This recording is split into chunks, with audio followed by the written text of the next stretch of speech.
You feel it, but you push it down. You clench your jaw, smile politely, say, "It's fine." You convince yourself you're strong for swallowing it, for staying calm, for not making a scene. But the first terrifying truth about anger is this: it never disappears. Let's talk about where anger goes when you refuse to feel it. Anger is not just emotion, it's biology. It's a surge of adrenaline, a flood of cortisol, an ancient signal that something is wrong, that a boundary has been crossed, that action must be taken. When you repress it, when you tell yourself it's not there, your mind doesn't delete it. Your body doesn't forget. It waits. It builds. It buries itself deeper. Let's talk about why we learn to repress. From childhood, many are taught that anger is bad, that it makes you weak, ugly, unlovable, especially for girls, especially for sensitive boys, especially in families where survival depends on silence. You learn quickly, crying makes you a burden, yelling makes you dangerous, saying no makes you selfish. So you stop, you smile, you stay quiet, you swallow your rage because you think you have no choice. Let's talk about what happens inside when you do that. Repressed anger doesn't just sit quietly. It festers. It mutates. It hardens into resentment, bitterness, self-hatred. You start snapping at strangers. You lose patience with loved ones. You sabotage your own success. You feel tired all the time, bone-deep exhaustion you can't explain. You develop anxiety, depression, insomnia, autoimmune diseases, because the energy you refuse to express turns inward and begins eating you alive. Let's talk about the body keeping the score.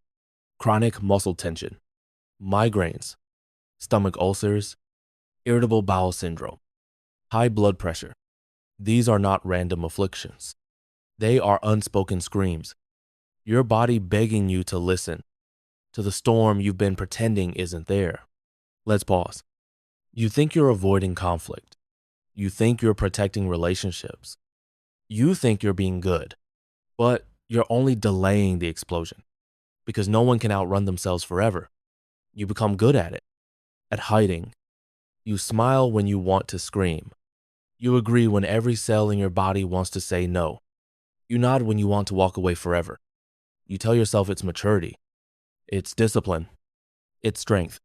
But deep down, you know it's fear. Fear that if you ever show the real anger, the real hurt, the real storm inside you, you will be left alone. Let's talk about the creation of the false self. When you repress anger long enough, you don't just suppress emotion. You start constructing an entire persona, a version of you built to survive. The good child, the peacemaker, the always available friend, the quiet partner. This mask becomes so convincing that even you start to believe it's who you are. But it's not. It's armor. It's camouflage. It's a prison. Let's talk about the cracks that start to form. At first, the mask holds. You keep the peace. You avoid confrontation. You get praised for being so easygoing, so stable, so kind. But inside, you're rotting. Small things trigger outsized reactions. You rage inwardly when your coffee order is wrong. You fantasize about screaming during meetings. You rehearse devastating speeches in your head for people who wronged you years ago. You don't act on it. You keep swallowing it down, but every act of self-betrayal carves deeper scars. Until one day, you look in the mirror and you don't recognize the person staring back. Let's talk about how relationships begin to crumble. Repressed anger doesn't just live in isolation, it affects every bond you have. You become passive-aggressive. You weaponize silence. You resent the people you claim to love. You do too much. You give too much. You bend until you break, and then blame them for asking you to. You attract partners who take without giving, friends who expect your silence, bosses who exploit your need to be good, because on some level, you are teaching the world how to mistreat you. And every time it happens, your anger grows. Let's talk about the betrayal of the body. When the mind refuses to express rage, the body does it for you. You develop chronic pain, back spasms, panic attacks that feel like death, autoimmune disorders that attack your own tissues. Because repressed anger is energy, massive, unspent, corrosive energy. And energy must go somewhere. If you don't let it out, it turns inward. You become your own executioner. Let's talk about the psychological collapse. Long-term anger repression leads to emotional numbness. You stop feeling joy. You stop dreaming. You stop wanting. Life becomes gray, flat, a monotonous cycle of pleasing, enduring, surviving. Some people call it depression. Some call it burnout. Some call it growing up. But it's none of those things. It's a soul starving to death because it has been forbidden to scream. Let's talk about the fantasy of explosion. Even if you repress anger for decades, part of you dreams of letting it loose.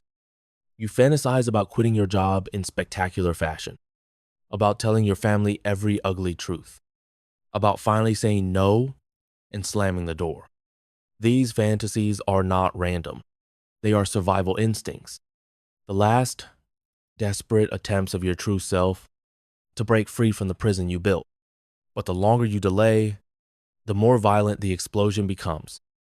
Let's talk about the ticking bomb. Eventually, the repression becomes unbearable.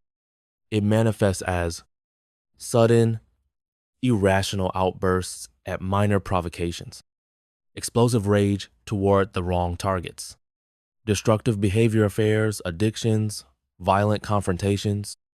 Because the mind can only hold the mask for so long, the energy trapped inside you demands release. And when it comes, it won't be tidy. It won't be controlled. It will burn everything you thought you were protecting. Let's pause. You think you're safe by repressing. You think you're strong by enduring, but you're not avoiding the fire. You're feeding it, and every silent compromise, every swallowed scream, every fake smile is one step closer to detonation. It doesn't happen all at once. It builds quietly, relentlessly, until one day there's a crack, a word spoken the wrong way, a look that stings too sharp, a disappointment too heavy, and then it ruptures. Everything you swallowed, everything you buried, everything you told yourself you could handle, it all comes tearing out. Let's talk about how the explosion happens. It's not cinematic. It's not glorious. It's messy, terrifying, uncontrollable. You might scream, you might sob, you might say things so sharp, so brutal that you barely recognize your own voice. You might slam doors, break things, drive without knowing where you're going. You might turn your rage inward, hurt yourself, destroy your health, sabotage the fragile peace you built. Because when repressed anger explodes, it doesn't come out politely. It's raw, animal, ancient, a part of you that was caged for too long, breaking every bone in its body to get free. Let's talk about the body's betrayal. Your hands shake, your chest tightens, your heart races, your skin burns, adrenaline floods you as if you're facing a mortal enemy. Because to your body, you are, the enemy is inside you. The years of betrayal, silence, compromise. And now the body fights back with everything it has, trembling, screaming, sweating, shaking. It doesn't care about dignity anymore. It only wants freedom. Let's talk about the mind's collapse. Thoughts race. Logic crumbles. You might find yourself dredging up memories you thought you had forgotten. Every slight, every injustice, every moment you bit your tongue instead of speaking. You see betrayal everywhere. Insult where none exist. Threats in every glance. Because the mind, overwhelmed by years of denied emotion, can no longer distinguish friend from foe. Everyone becomes the enemy. Even you. Especially you. Let's talk about the soul scream. There's a moment, in the middle of the explosion, when something deeper than anger breaks free. It's grief. Grief for the years you lost, pretending. Grief for the parts of yourself you abandoned. Grief for the love you didn't demand. The respect you didn't insist on. The dreams you let rot in silence. And in that moment, you realize the rage was never about them. It was about you. About the parts of you that you silenced to survive. Let's talk about the devastation. The explosion can ruin relationships, end careers, shatter families. Because the people around you, I don't understand. They see only the violence, the outburst, the overreaction. They don't see the years of swallowed pain. They don't see the 1,000 silent betrayals. They don't understand that this isn't new rage. It's ancient. It's the child you silenced, the teenager you abandoned, the adult you betrayed.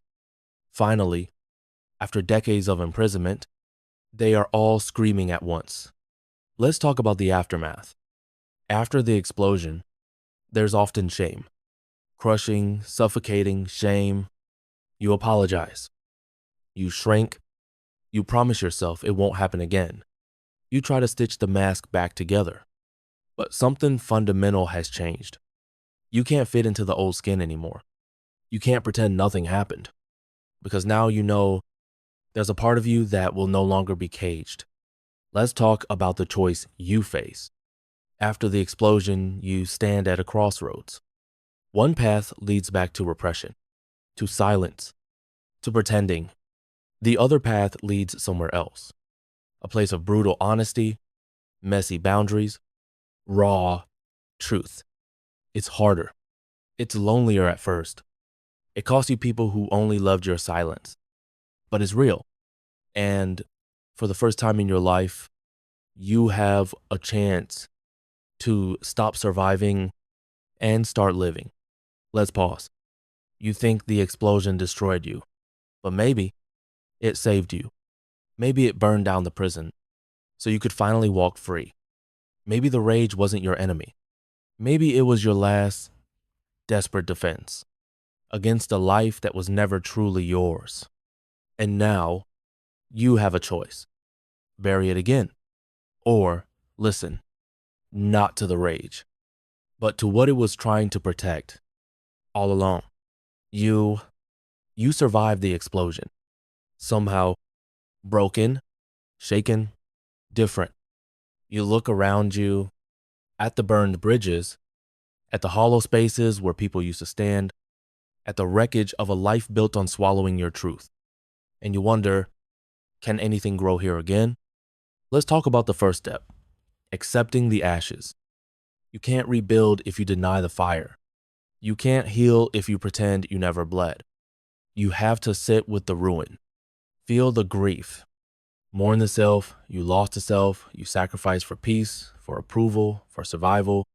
Mourn the years, the laughter you faked, the boundaries you never set, the dreams you abandoned, not to wallow, but to honor the truth, because that old self, the one who smiled through pain, who stayed silent when screaming was deserved, was never weak. They were trying to protect you. They did what they knew. They fought the only way they could. But now, it's time for something else. Let's talk about the second step, meeting your rage. Not as an enemy, not as something shameful, but as an ally. Anger, real anger, is sacred. It tells you where you end and the world begins. It tells you when someone crosses the line. It tells you what you love fiercely enough to defend. You were taught that anger meant you were broken. But what if it means you are alive? Learning to feel anger without being consumed by it is one of the hardest things you will ever do. It means noticing when your chest tightens, when your fists clench, when your voice rises. It means asking, what needs protecting right now? What boundary is screaming to be rebuilt? Not reacting blindly, not exploding, but listening, honoring acting with clarity instead of desperation. Let's talk about the third step, speaking the forbidden words, the ones you swallowed for years, the no you never said, the that hurt you never admitted, the I need you buried so deep you forgot it was there. You speak them now, terrified, trembling, maybe clumsily at first, but you speak because silence is no longer safety. It's death. And your voice, broken, shaking, unpracticed, is the beginning of your resurrection. Let's talk about the fourth step, losing people. Not everyone will survive your rebirth. Some were only there for the mask, for the quiet compliance. For the person who never said no, they will call you selfish, difficult, changed. They're right. You are changed. You're no longer twisting yourself into something small enough to fit their comfort.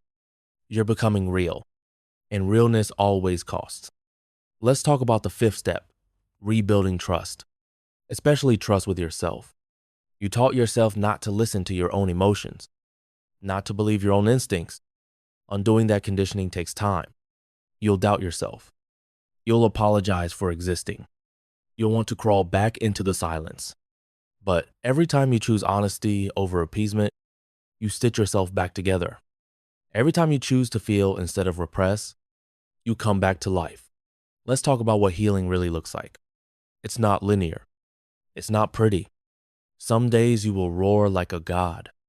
Other days you will cry on the kitchen floor, convinced you ruined everything. Healing looks like rage tempered into boundaries, grief melted into compassion, loneliness transformed into sovereignty. It looks like telling someone, I don't like that, I won't allow that, I deserve better, and believing it, even when your hands shake, even when your voice cracks. Especially then, let's talk about the gift hidden inside the fire. The anger that once threatened to destroy you was never your enemy. It was the part of you that refused to die quietly. The part that said, enough. The part that demanded a life that was yours, without apology, without permission, without masks. You didn't destroy your life by feeling it. You saved it. Let's close with this. When you repress anger, you don't become harmless. You become hollow. When you honor anger, you don't become dangerous. You become whole. You become someone who can stand tall, look the world in the eye, and say, I will not disappear for your comfort. I will not bleed for your peace. I am here. I am real. And I am not sorry. And that fierce, holy, unapologetic existence is what you were always meant for. Not survival, not silence, freedom.